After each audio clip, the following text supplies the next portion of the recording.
தெருவுல தான் இருக்குன்னு சொன்னாங்க. எங்க? ஐயோ ஏவே எங்க வந்து இடிச்சிட்டு இருக்க? கண்ணு என்ன புடதிலே வச்சிருக்க? சிஸ்டர், இந்த பழைய பட்டு புடவைக்கெல்லாம் காசு தராங்களாமே, அந்த கடை இந்த தெருவுல தான் இருக்குன்னாங்க. நல்ல கண்ணை திறந்து பாரு, அங்கதானே இருக்கு.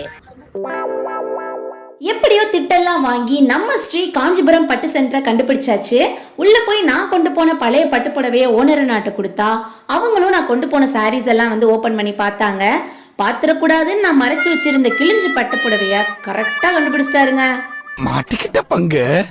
அப்புறம் தான் அண்ணன் சொன்னாங்க, கிழிஞ்ச பட்டு புடவையா இருந்தாலும் பரவாயில்ல, ஜரிகை தான் முக்கியம்னு சொல்லி அவங்க வச்சிருந்த கல்லுல சேலைகளை உரச ஆரம்பிச்சிட்டாங்க. சாரீஸை உரசும் போது சில்வர் கலர் வந்தா நல்ல அமௌண்ட் கிடைக்குங்க. இதுவே காப்பர் கலர் வந்துச்சுன்னா அமௌண்ட் கிடையாது. ஸோ நான் கொண்டு போன சாரீஸ் எல்லாம் உரசி பார்த்துட்டு கால்குலேட்டர்ல அண்ணன் கணக்கு போட ஆரம்பிச்சிட்டாங்க. கணக்கு போட்டு அண்ணன் சொன்ன அமௌண்ட்ல நானே ஷாக் ஆயிட்டேங்க. 32,000? ஆமாக்கா, பழைய பட்டு புடவை, அதாவது உங்க பாட்டி காலத்து புடவை கிழிஞ்சிருந்தாலும் பரவாயில்ல, நல்ல விலைக்கு நாங்க வாங்கிக்குவோங்க.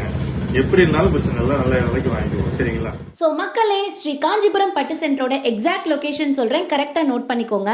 நம்ம தூத்துக்குடி கோர்ட்டுக்கு ஆப்போசிட்ல இருக்கக்கூடிய ஜேஎன் பட்டு மஹாலுக்கு பக்கத்துல தான் ஸ்ரீ காஞ்சிபுரம் பட்டு சென்டர் லொக்கேட் ஆகியிருக்கு.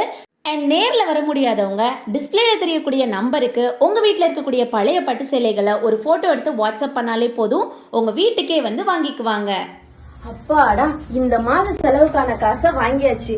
இன்னும் எங்க வெயிட் பண்றீங்க? நீங்களும் உங்க பாட்டி காலத்து புடவைய கொண்டாந்து கொடுங்க, கை நிறைய காசு வாங்கிட்டு போங்க.